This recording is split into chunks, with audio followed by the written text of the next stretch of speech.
If you living out your life, cause if you woke up in the morning, open up your eyes.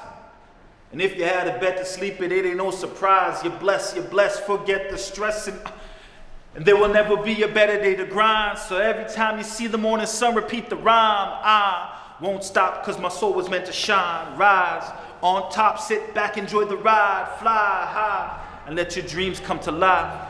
Get it how you live it, so go build your enterprise. You don't need to cry, all you gotta do is try. Tomorrow's never promised, get to wildin' for the now.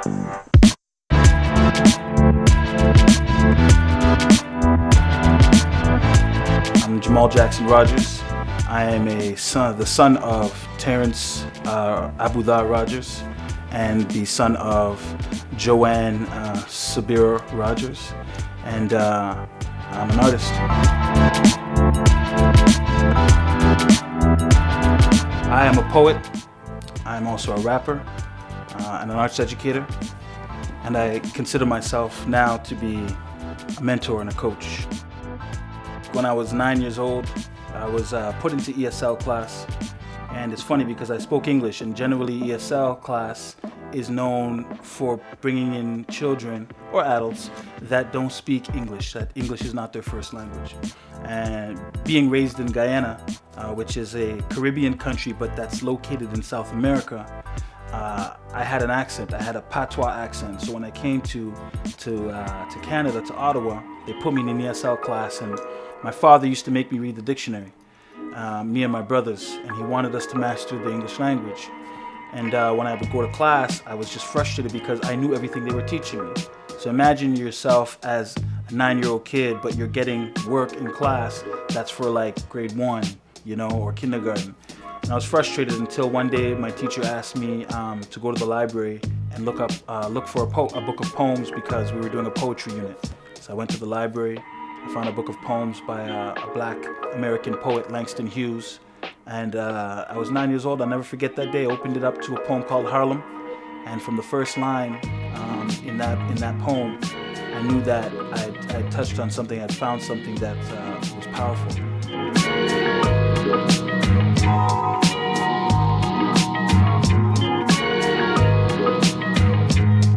Do I feel more superior than you? Hear the troubles that grip you. Breathe deeper than I need to. See life clear like it's see-through. Speak louder than absolutely necessary. If the people ask me why, this would be my only reply. To drown out humanity's whispered cries kept inside a voice box that has long been unlocked, yet a heavy burden sits on top, keeping it forced. Shut up sometimes. I wish I am never awake. Bullying, was a part of my experience as well too. One thing is raise your voice. The fear that comes upon a victim when they're being discriminated against or bullied, there's a certain level of fear that happens when you're being oppressed. But if you flip the script and you raise your voice, that fear now gets returned back to the bully or the person who's oppressing you, because they don't often want to be seen or called out, right? So although I'm not all about calling people out, sometimes you can call people in. Raise your voice and let people know what's going on, because I guarantee you someone else is probably going through the same thing, and then you'll be able to rally together and hopefully, bring about some change or solutions to the issue. But it's never been about going in. It's only ever been about getting out, so go, run, gallop at a speed faster than the mind can trace the history of how it journeyed from inspired A to discouraged Z. Space travel on a camel, collect your marbles, grow a pair and dunk them in concrete rivers like a mother of Greek mythology once did to her son. It's 2000 post-Mayan, let this be your thesis, artist. From this day forth, you have no abstract excuses for Aztec Achilles heel weakness. Embrace your demons. When you're an artist, you have to be willing to be a little bit of a rebel. That means you got to go against the grain. You got to be willing to not always be a yes man or a yes woman.